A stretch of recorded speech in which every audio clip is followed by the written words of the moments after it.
Hi, hello everyone. This is Aman from English Olympiad, and today we have a very fantastic guest, and she is none other than Hadar Shemesh. And Hadar is from USA.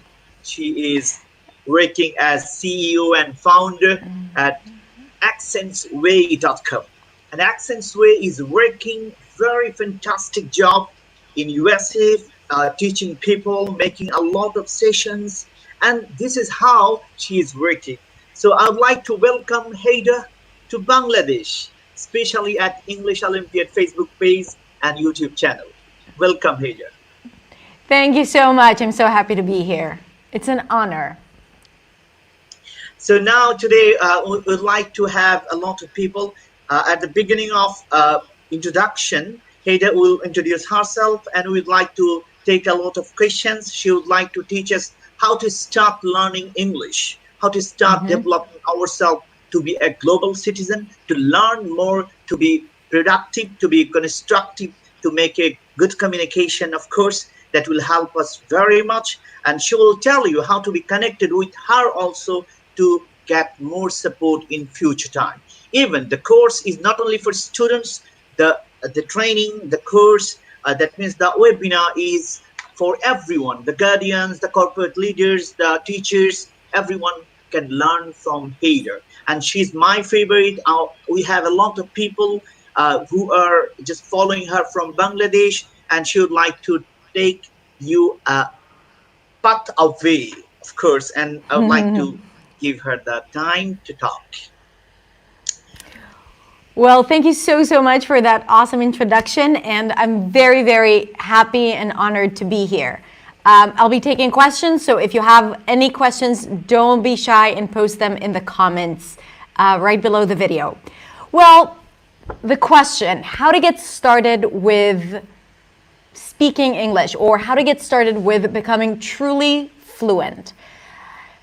The one thing I really want you to know is that each person has their own individual barriers and needs, and they need to work on different things than what others might need to work on. So one of the first things that you need to identify when you start speaking is, or when you want to improve your English and when you want to become more fluent, is basically what are the things that are still really prevent you from communicating clearly. Okay, so these are the questions that you need to ask yourself.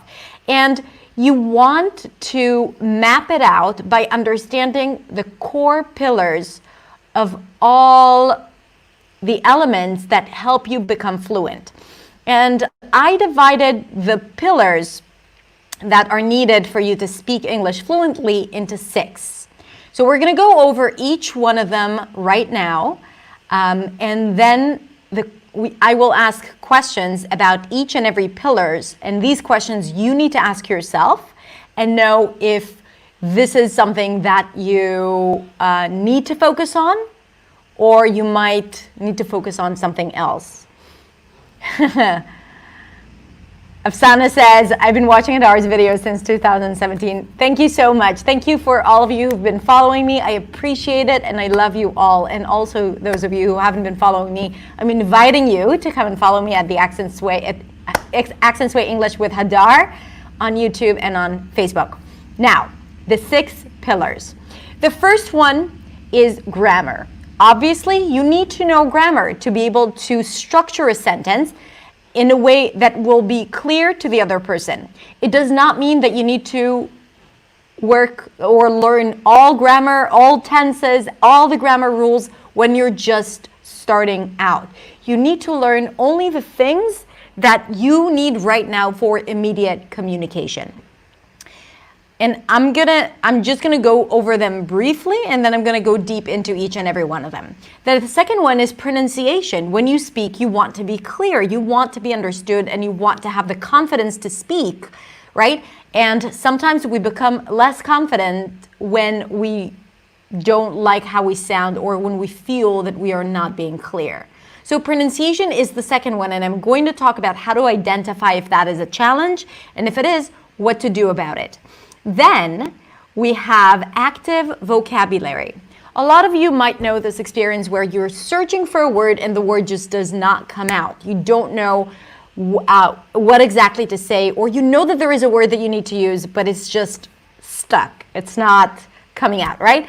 So usually the case is that it's a word that you know, because if you would hear it by someone else, then you'd be like, I know what it means, or you'll understand it from the context.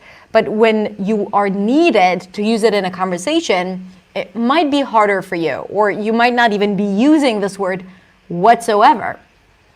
But at the same time, like, we have this list of basic words: hi, table, chair, phone, computer, that we use, and these words are very accessible. We don't have a problem using them.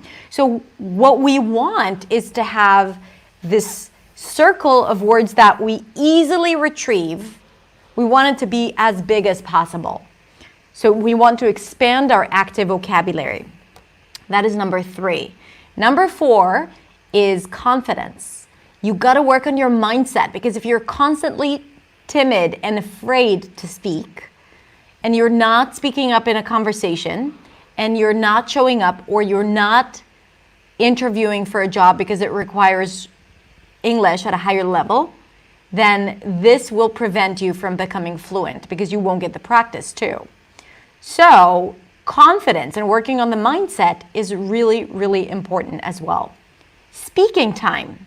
Speaking time is crucial. Since you don't live in an English-speaking country, and many of you don't use English on a daily basis, then the result is that you don't have that practice. You don't have that confidence of speaking, making mistakes, knowing what works, what doesn't work, helping the words become more available. Speaking time basically allows you to take everything that you know and put it into practice, because this is how it works. It all connects together. And if you don't have enough speaking time, it doesn't matter how well your grammar is, or how well your pronunciation is, or how confident you are. If you don't have a lot of practice speaking, then it will affect your fluency, and you're probably going to be a little less fluent. Okay? So we talked about active vocabulary, pronunciation, grammar, speaking time, confidence, and I think I said active vocabulary.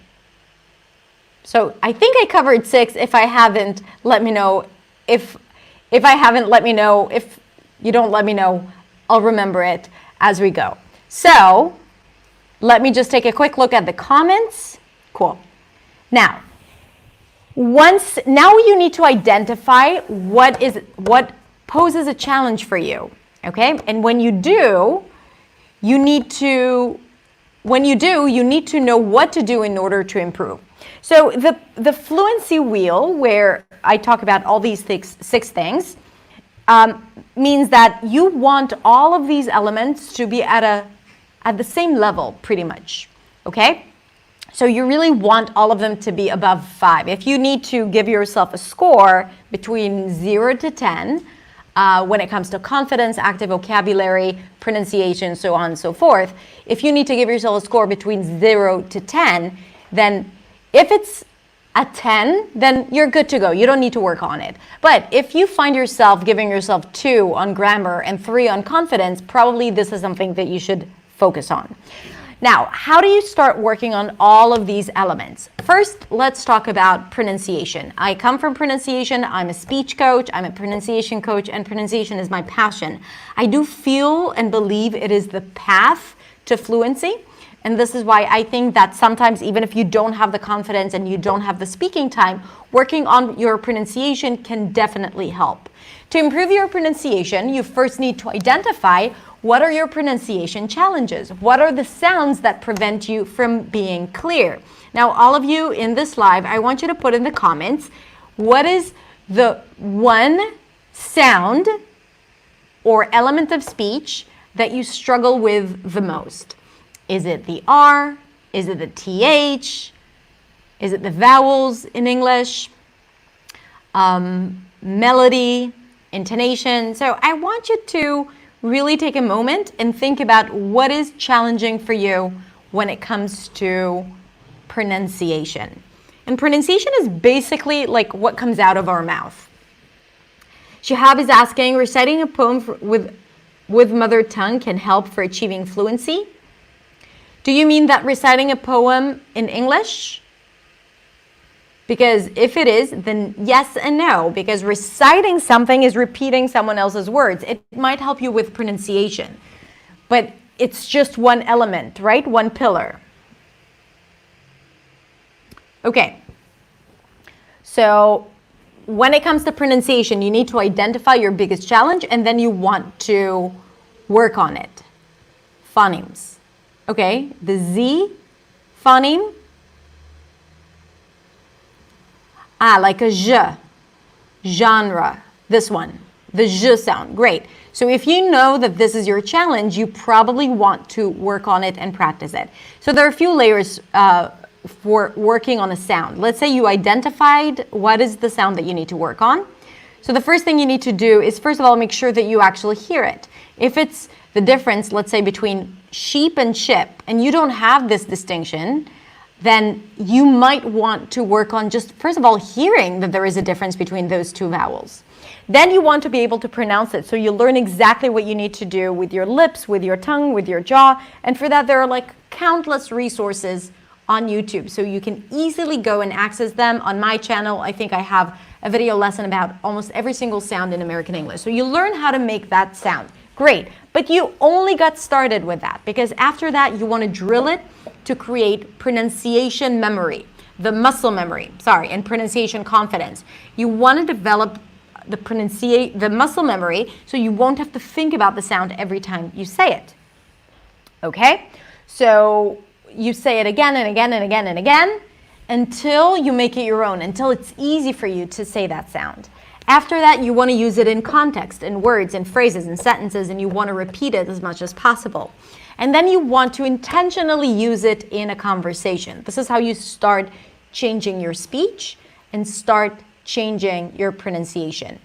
Other things you can do to improve your pronunciation. You can work on tongue twisters every day. Choose like 3 tongue twisters that you want to work on. Every day it should be a different one. And just say it out loud. It's a great way to connect the eyes and the brain and the mouth and the sound that comes out of your mouth.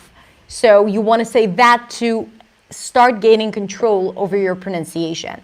And when we practice, we always want to make sure that we're not practicing the mistake, right? So you want to make sure that you are doing it accurately. This is why you should start slowly. So tongue twisters, reading texts out loud. So poems for sure, books. The more you read out loud, the better it is. So you want to read out loud as well. This is something that is going to be helpful. Pronunciation drills, imitation. So you listen to someone and then you repeat him or her again and again and again. So you play one line, you pause, you repeat. Or you echo it, where you hear the person and then you shadow him or her. Okay? So that would be, these are great elements to work on your pronunciation. So that's the first element, pronunciation. Then let's talk about grammar. If grammar is your challenge, then you want to identify what are the tenses that are commonly used: present you, simple past, past progressive, present perfect, right? Like the simple tenses that you usually need to use when speaking. And what are unresolved questions you have around that, right? What questions you have about grammar, like what rules you don't know, what gets you stuck. Every time you start speaking and maybe you're translating the order of things in your native language and then you can like make those mistakes in English as well. What are those grammar mistakes that you keep on making? Sometimes you need feedback for it. Sometimes you can record yourself and hear it. Sometimes you just know that you struggle with saying something directly and you need to understand why. And then you need to just learn that particular grammar tense. So you don't need to learn everything in the books, but mainly focus on the tenses and the rules that you use most of the time when speaking. The next thing is speaking time. Get yourself conversation partners and speak as much as you can. You got to speak with friends. You got to speak with people. You have many opportunities to speak with people online. So you can definitely find conversation partners online. If you go to Free for Talk, free and then the number 4 and then talk, You'll find communities and rooms for people to go online and start a discussion, which is really great. This is an opportunity to practice. Practice with your friends and practice with your family members. If you don't have people to speak with, speak to yourself. Really, like record videos, speak out loud. This is also something that is extremely valuable. And this is how you cover speaking time. So far we talked about how to improve your grammar and identify what is challenging for you, how to identify what is challenging for you in terms of pronunciation and improve that.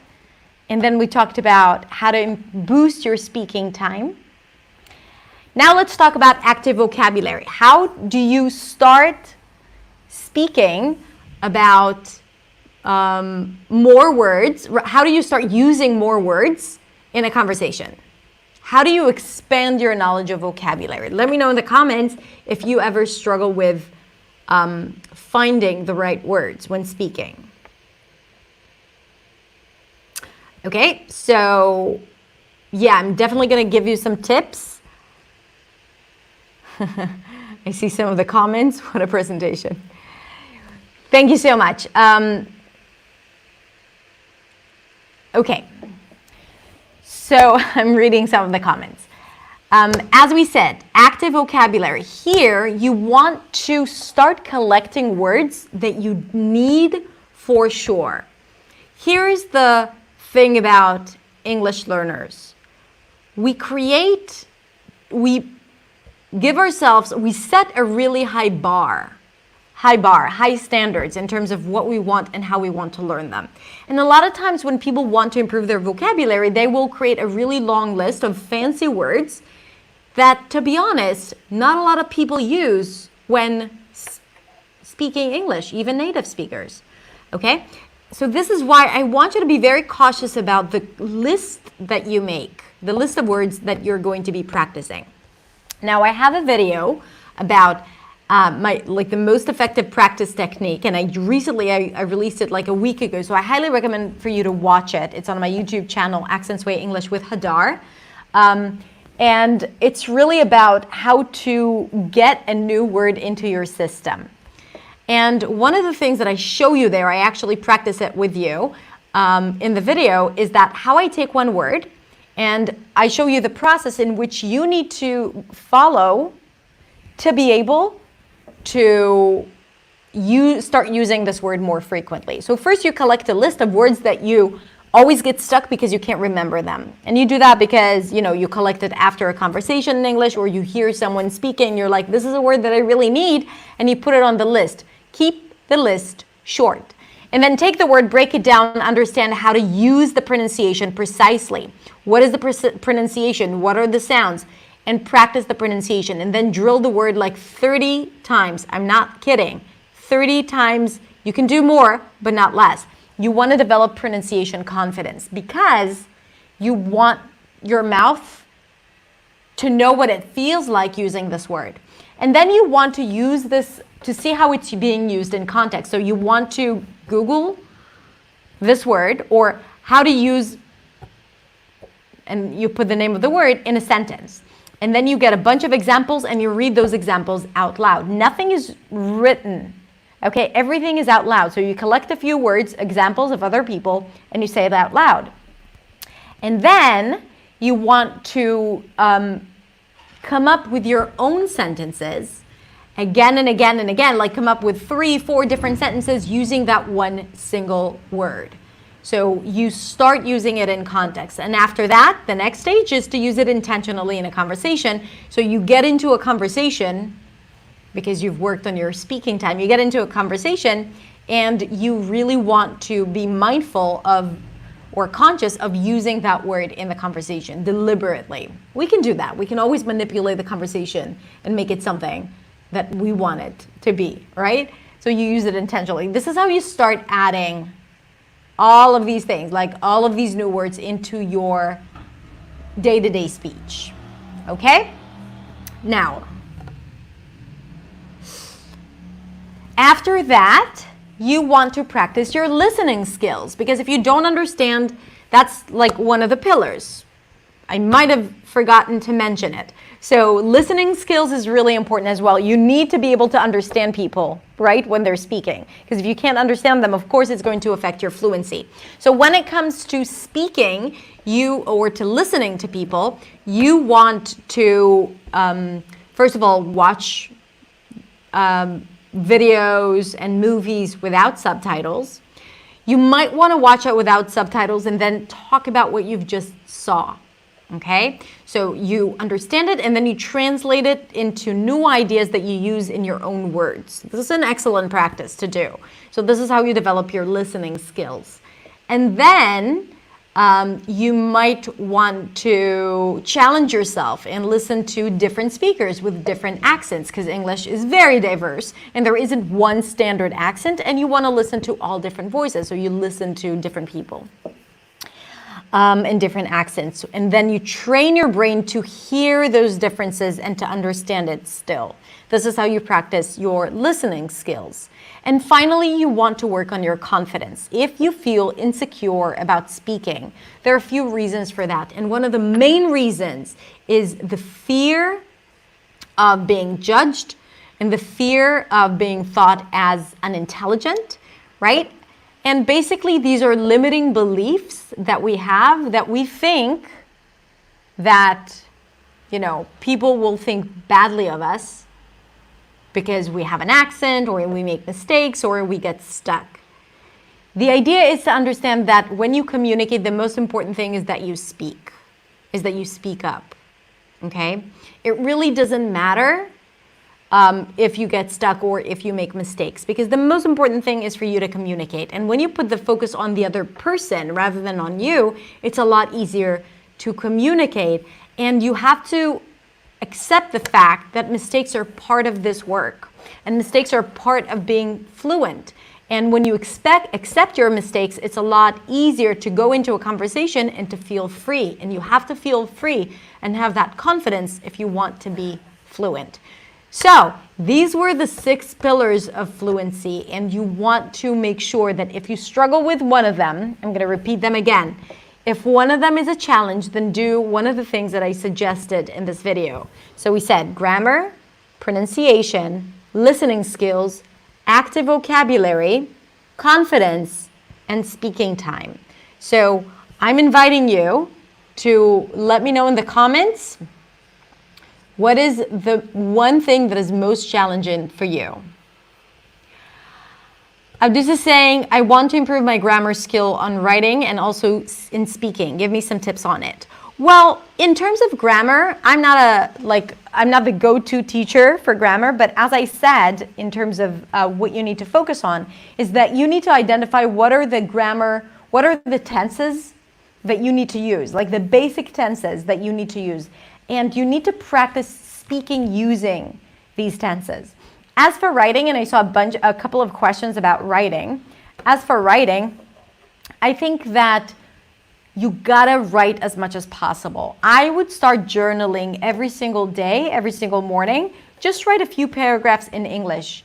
Kind of like talking about your plans for today, talking about what happened to you yesterday, and you can just do that. You can write an essay, you can write an article in English, even if no one is going to see it, but the act of writing it and trying to come up with the right things and using all the online resources like Grammarly or free software that help you correct your grammar. So you want to do that and then see where you went wrong and then try to understand why. What was preventing you from using the right tense or using the right form? So this is what I would do with writing, but ultimately it's really all about doing it as much as possible. Okay, yeah, there is another question about how to develop writing skills. So this is basically, I would probably say the same thing. Would you please tell more about fastest fluency? Do you mean fast speech or fast fluency? If it's about how to become fluent fast, as I said, first of all, I think at the end of the day, it's speaking time. You really need to get a lot of practice speaking as much as possible. Really, truly. Like, I think this is so important. And you really want to make sure that you have enough practice time. And after that, like if you want to become fluent, make sure that you identify your biggest challenges, follow the 6 pillars. And if you go to my YouTube channel and there is a video about the Fluency Wheel, you can check that out. You can download the Fluency Wheel and you can do this yourself so you identify it easily, what you need to work on. And everything that I spoke about today is there as well. So you can do that and then identify it and get started on it. Also, the most important thing is to block out time in your calendar and to make sure that you commit to doing it. Even if it's 10 or 15 minutes every day, like it doesn't need to be much. The most important thing is that you do it, okay? Fahim is asking, how can we develop in our phonetics and pronunciation? Well, when it comes to phonetics, I mean, I'm not sure what you need to work on when it comes to phonetics. Like if you want to learn the IPA, great. There are a lot of resources online that do that. I don't necessarily think that you should focus on learning all the phonemes of English, but you need to focus on learning only the phonemes of the sounds of English that don't exist in your native language. Okay, that is the thing you should focus on. Everything that doesn't exist in your native language, you should focus on and learn it. Everything else, you are very likely to be okay there. There is no need to learn that.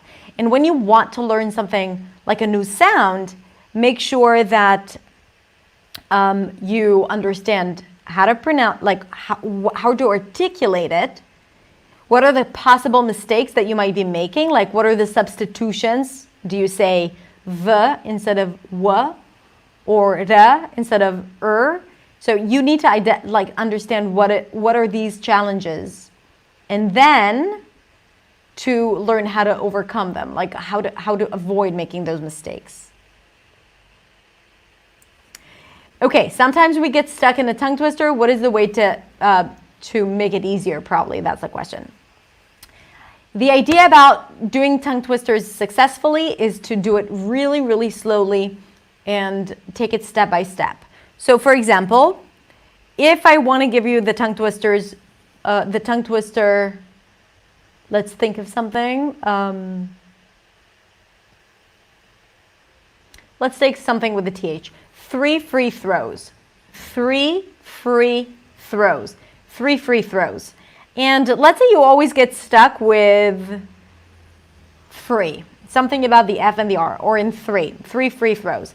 So the idea here is to do it really slowly, understand the transition, focus on it. 3 free throws, right? And you do it again and again and again. Someone suggested Peter Piper. So let's take Peter Piper. Peter Piper picked a peck of pickled peppers. And let's say it's hard, you always get stuck. Peter Piper get stuck. So slowly, Peter Piper picked a peck of pickled peppers.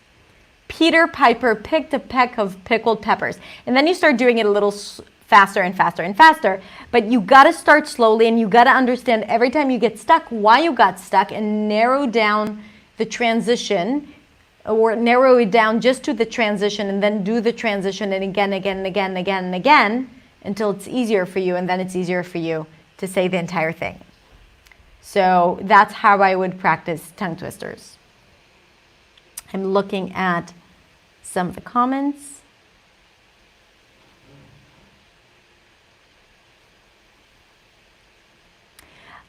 So I think that's basically it in terms of how to, like, what are the things.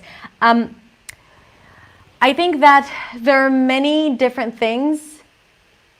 There are many different things that you can focus on when it comes to improving your pronunciation. So it's definitely working on your pronunciation, but you also want to make sure that you understand intonation, like what are the stress patterns, what word you want to stress, making sure that you are not emphasizing every single word the same. And for that, imitation exercises really, really help.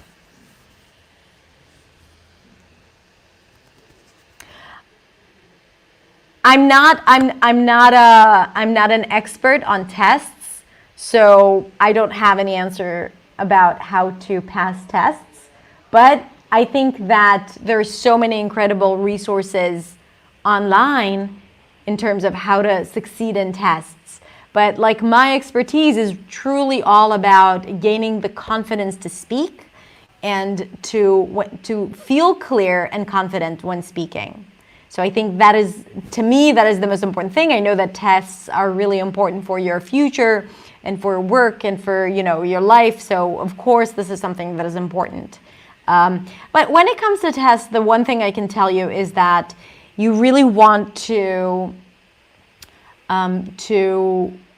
focus on the things that are harder for you. So not to take example tests again and again and again and again, but only focus on the parts that are still challenging and do that again and again and again. IPA, what is the question? IPA is International Phonetic Alphabet, where we associate a certain symbol to the sound, to a certain sound of English. So for example, instead of looking at the alphabet, A, B, C, D, E, and A is a certain sound, because the letter A can be many different sounds. So we assign a certain symbol to a sound. So we always know what is the sound according to the IP. So a lot of times when we teach pronunciation, then we want to make sure that sometimes it's helpful to know the IPA, these symbols. And then, like, if we don't know how to pronounce a word, we can go to the dictionary and then see the word written in IPA and then know how to pronounce it by knowing what each symbol here represents. And yes, I made a video about IPA, about vowels in English, and it's on YouTube, so you can go check it. And I made one especially for English Olympiad. And I've been asked to do one for consonants as well, which I will very soon, I promise. If I recite a poem in Bengali language, will it help me achieve good voice in English? I think that if you want to improve anything about English, it has to be in English. I think it wouldn't serve you so much to just keep on using your native language, because then you're just using what's comfortable and what you already know. Thank you. Well, thank you very much as well. Which accent should we choose to speak, American accent or British accent? I don't think there is one that is better than the other. I think you should choose the one that is easier for you. Technically speaking, when moving from a foreign language to English, it's not so much about acquiring an American or British accent. It's about sounding clear and understanding the patterns of pronunciation of English, which are the same for both languages, right? The R is the same, the T is the same. Sometimes the R drops, sometimes it doesn't in British English, but we can know that. When it comes to maybe the melody, then we can start focusing on American versus British. But generally speaking, just focus on learning the pronunciation of the key sounds in English to succeed. After that, if you master that and you want to acquire a certain accent, go for it. If you are more exposed to British English, go with British English. If you're more exposed to American English, go with American English. You would do good with whatever you choose. I don't think one is better than the other.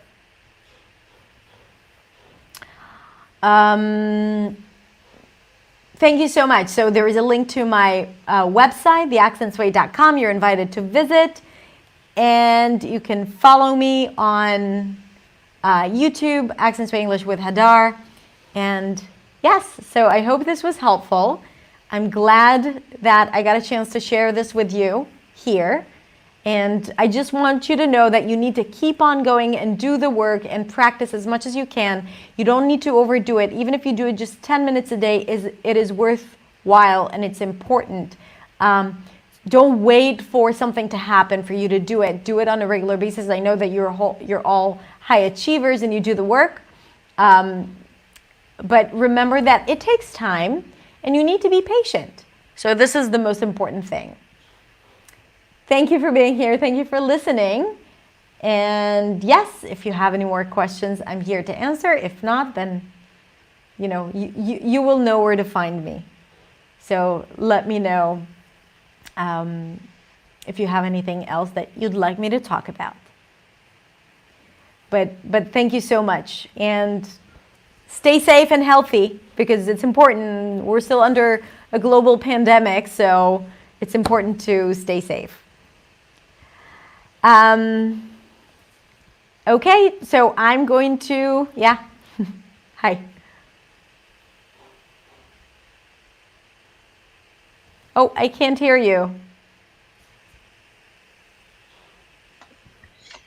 So sorry for the sound, and we can't understand some problems of kids exactly.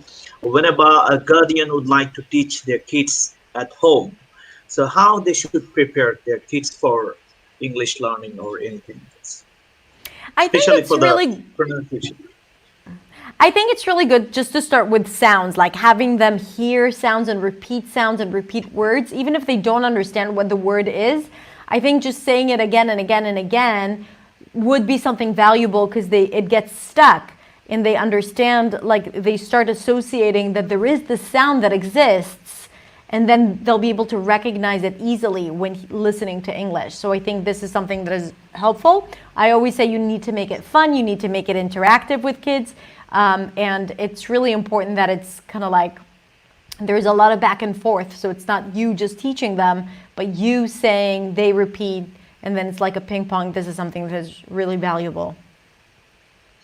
Thank you. Thank you very much. So we would like to finish our session by 45 minutes. And if you are watching, you can just mention your name and comment here. Where are you watching from? And you can just ask any question about accents and pronunciation. Hadar is here to answer you a lot of things. So how can we develop our speech and presentation?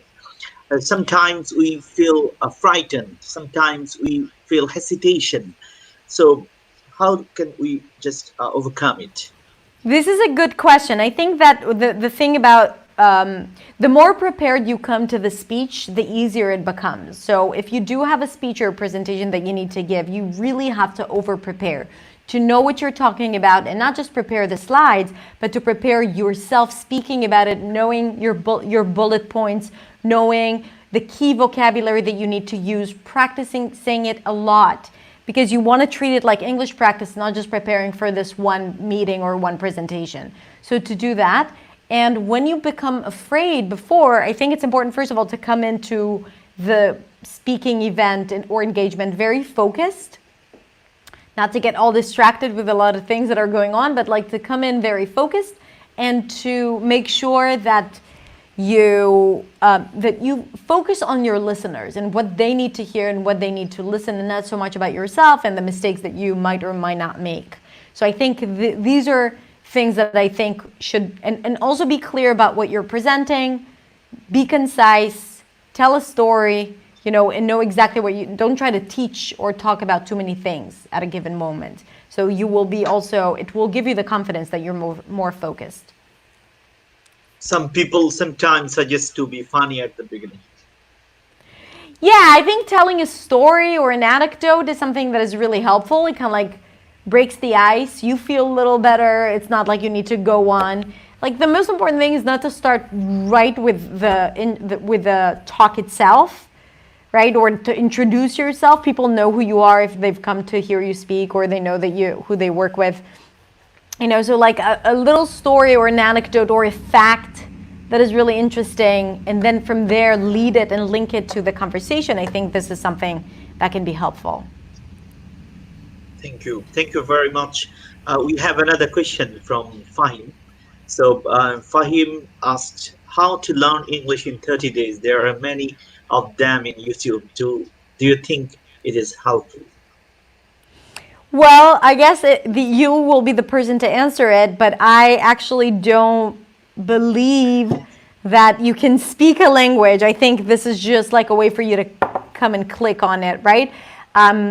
You can't learn a language in 30 days. You can't become 100% fluent from not speaking the language in 3 months. I mean, it's just like speaking second language is a complex thing. There are so many elements that tie in together. You can develop confidence in 30 days. You can build up your vocabulary in 30 days. But to learn English from zero to, speaking fluently, I think this is just, it's just something to lure you into the video, and I don't believe that this is. I have yet to find a method that teaches you a language within 30 days or 3 months. Yeah, it's difficult because we are learning. We have been learning for many years. Still, the language is out of reach. So we are developing. Language needs a lot of time. 30 Yep, days is very exactly. short And time. practice and But implementation. It's not like about just learning and that's it. It's about the speaking practice. yeah, the practice is important. Here, we have Absolutely. to find out the way that Hadar was talking about. The way you have to go. This is the way. Whenever you are just giving focus for 30 days only language, you can just improve a lot of things within shortest possible time. Especially for the Yeah. visitors, that course can help, right? For example, you're going to England, you don't know any English, but you want to learn Yeah, some vocabulary and sentence. That in that case, you can just learn that kind of a linguistic things. Not only English, for any sure. language needs time. Yeah, absolutely. Okay, we have another question from dear mentors. How can I develop my subject-specific vocabularies, like describing a village with full of words exactly belonging to natural elements? So I was talking about how to improve your vocabulary, and if you've missed it, then go back and listen to how to improve your active vocabulary. The thing is, you just need to put on the list the words that you know that you need. Put on the list the words that you need to express what it is that you want to express. Okay, so make a list, have a list, and then drill it the way I've explained in this video. And there is another question or comment. Sometimes we have to face through unknown topic, speaking topic, speaking topic. Then which point we should focus on? Focus more. So maybe like an impromptu speech when you need to talk about something and then to kind of like, wing it. I think that just practicing doing it. So on a daily basis, if you go and Google conversation topics, right? And you'll find a list of 50 conversation topics. And every day you practice talking about it without preparing.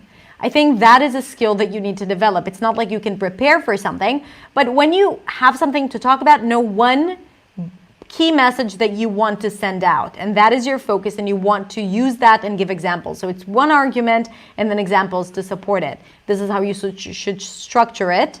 And always remember the intro at the beginning and the summary with, if you want, like a call to action. You want them to go search for it or do something about it, so on and so forth. So the order is like there is the intro, what you're talking about, the lesson itself, and the ending. And when you talk about the lesson, it's important to have one key message with examples to support it. So thank you very much. This is important. And there is another question. I really want to know how to throw a joke in a language which is not your mother language, because it's sometimes tough to feel, right? Yeah. She's our Dhaka divisional coordinator. Yeah, I mean, being funny in a second language, that is challenging because it's not just being free, because to tell a joke, like you need to be free, and sometimes we're not free when speaking a second language. But in addition to that, I think it's important to note that there is also cultural differences, and sometimes like what your culture finds funny, it's not the same humor as in English, and American English is different than British English. So this is why it's challenging, because you know that it's not exactly the same, but you can't put your finger on what it is.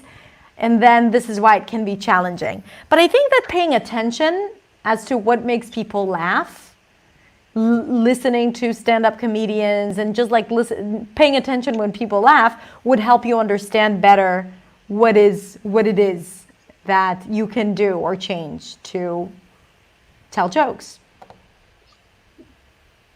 So thank you very much. This is important. but sometimes I feel another problem that is called vocabulary missing. So at the moment of presentation, as this is the second language. Yeah. So what we should do at that moment, how to handle it? Well, in general, as I said, like earlier on, you have to work on improving your active vocabulary, and this is what I've shared earlier. But when you get stuck, you just need to find a way around it. So if you get stuck, don't dwell on getting stuck. Ooh, now I'm stuck. What do I do? But rephrase it, like start again. The conversation, you can say something like, "Let me start again," or "Let me rephrase it," or "I'll put it differently." And then you start again, and usually your brain leads you around the topic, and then you find different words, and then you kind of like get past that moment where you're stuck. Okay, very important thing, and that is important. Also, we have many people who are just now in quarantine. How you would like to suggest them to practice English? I think just find online opportunities to speak, connect with people, do imitation exercises, and of course there are a ton of videos on YouTube. So identify what are your biggest challenges and go pursue the lessons that you need to learn in order to improve.